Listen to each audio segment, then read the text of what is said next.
Shane the Shy, the most infuriating boss ever. Many games have recurring villains. Sometimes these are minor enemies that you enjoy fighting. Sometimes they're an incredibly powerful boss that tests you, then lets you live for inscrutable reasons. And sometimes it's because they are very, very hard to kill. Shane was one of the latter sort, and he was the most infuriating and unsatisfying enemy I've ever fought. Just because he had about the best survival trait an evil character can have. He wasn't invincible, he wasn't prescient, he didn't have some magical immortality, he didn't even have some sort of amazingly competent henchman. What Shane had was cowardice. You may complain about how the villain is monologuing too much, or how he's too strong to fight, or how his behavior makes no sense, but take it from me, it's far preferable to an enemy that just fucking runs away the second you get close. Paranoia and cowardice are survival traits, and if the enemy survives, you didn't win. There's no second place in boss fights. We all laugh at the big guy chasing the small, fast one around, yelling, "Fight fair!" But it's just so goddamn infuriating when you're that guy. There's nothing quite as bad as getting within an inch of success, and then having it all just evaporate and start over again. We first encountered Shane when looking for some work as newbie adventurers.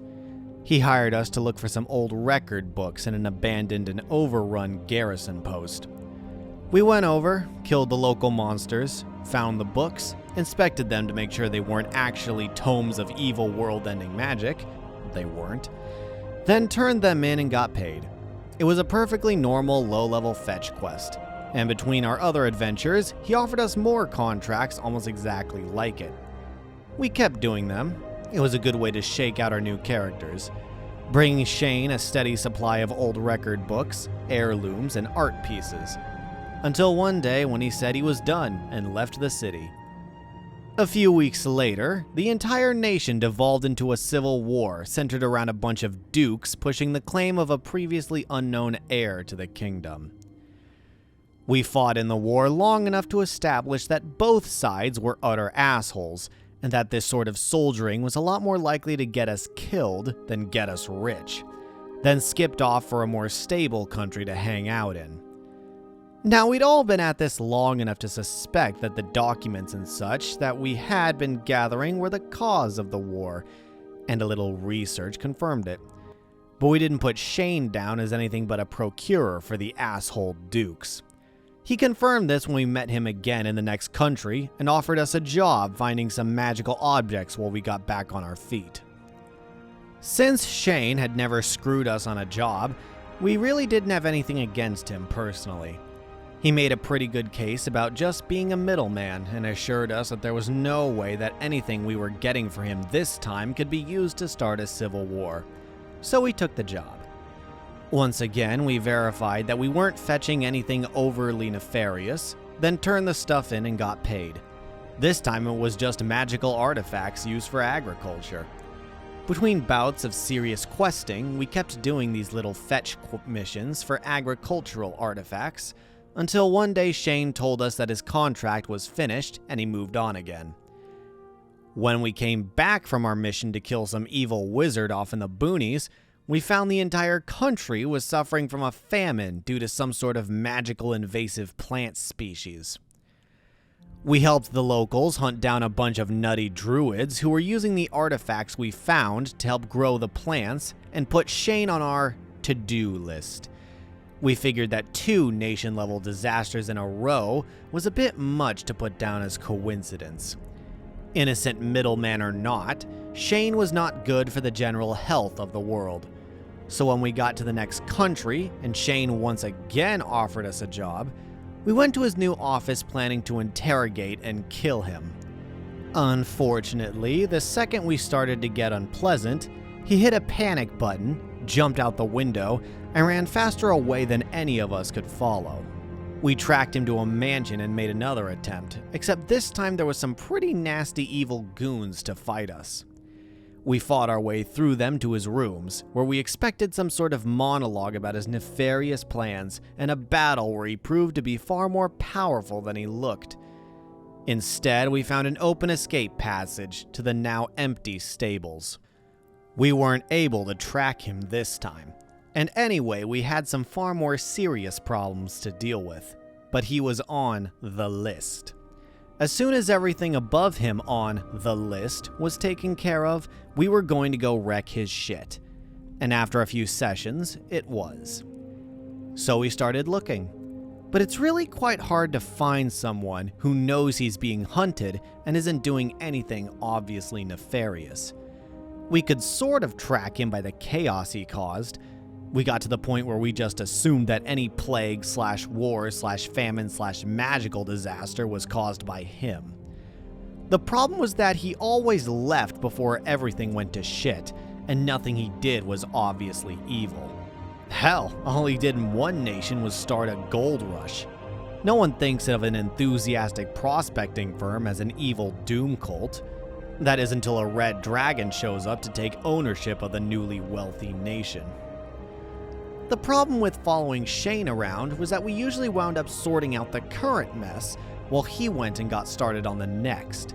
He was like the dickish in-game embodiment of a DM, planning the next encounter while we took on the current one. Even when we sorted things out quickly, or occasionally just ignored them, and correctly guessed where he went next, the second he noticed us getting close, he would just abandon everything and change his identity. He'd also usually set up something nasty for us on the way out, like assassins or a nice framing. It was infuriating chasing him, and it was even worse when we got close.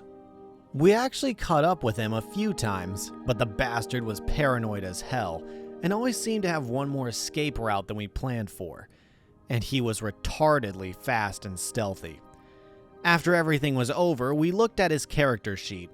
The DM was keeping him leveled with us, and he was a multi-classed character focused on nothing except running, hiding, and using items. The only thing he used offensively were several ranks of knowledge and some diplomacy skills. Any single character in our group could have easily killed him if we could only catch him, but we couldn't. His complete abandonment of any offensive abilities meant that he was always faster and sneakier than us. Finally, to top it all off, almost no one would believe us. Everyone thought we were a bit crazy, and to be fair, some of us were, and didn't believe us when we insisted that everything that went wrong was the indirect result of Shane. We knew it was, though. No matter how many party members died and got replaced, the party as a whole always knew it was all Shane's fault. So we chased him, and had adventures, and chased him, and saved the world, and chased him some more. Until one day, we got access to Time Stop. We had been waiting for this for a long time. We had planned for this day so hard it was incredible.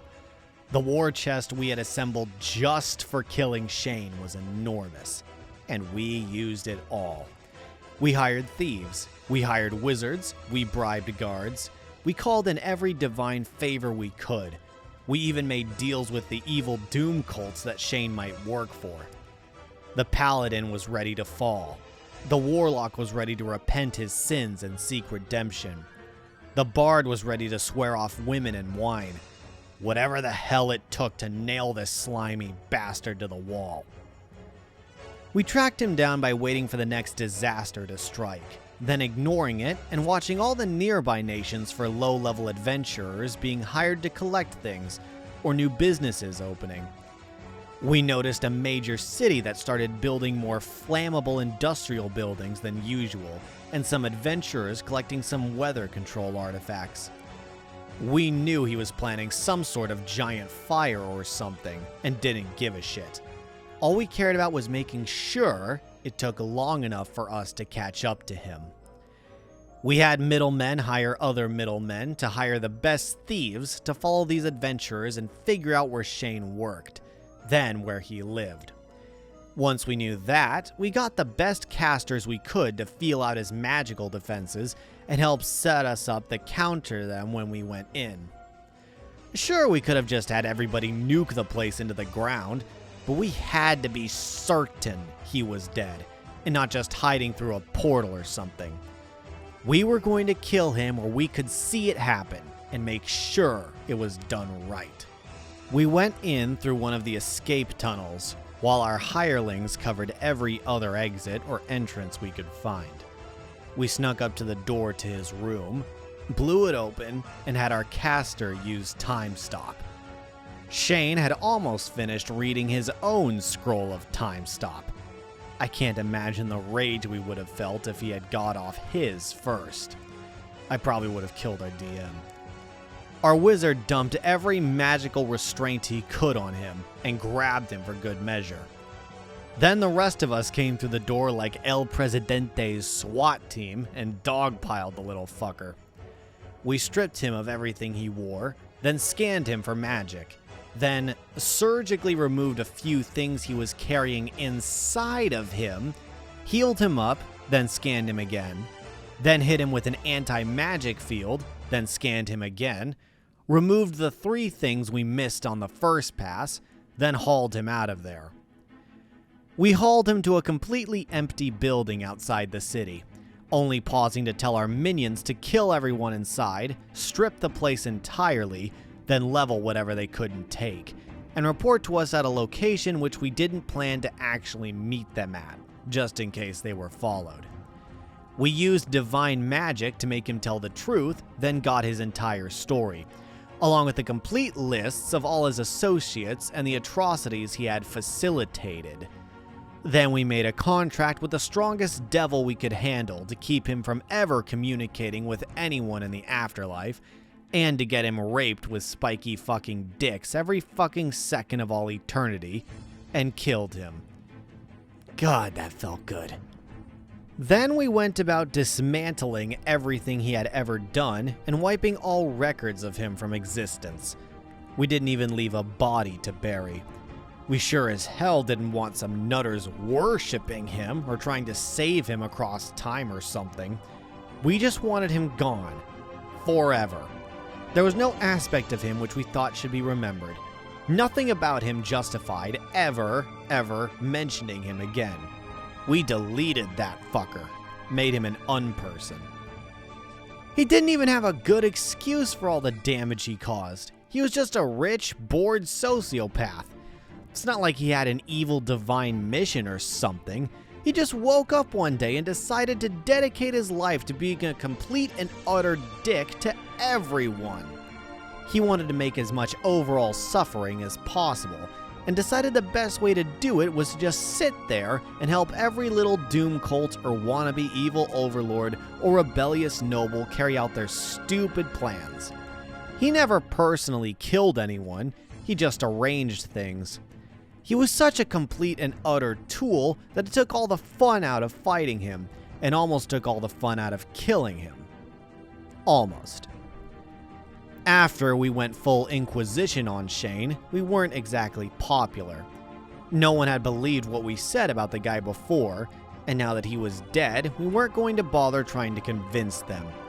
We just left and started hunting down every name we got from Shane and fixing everything he had started setting up but hadn't finished. After we got rid of the last Dread Overlord that Shane had helped set up, and the list was empty, we all retired and handed control of the party over to the apprentices that helped us clean up the last of the mess. Things generally got better for the world. There is still shitty stuff going on, but it wasn't quite as bad as it used to be.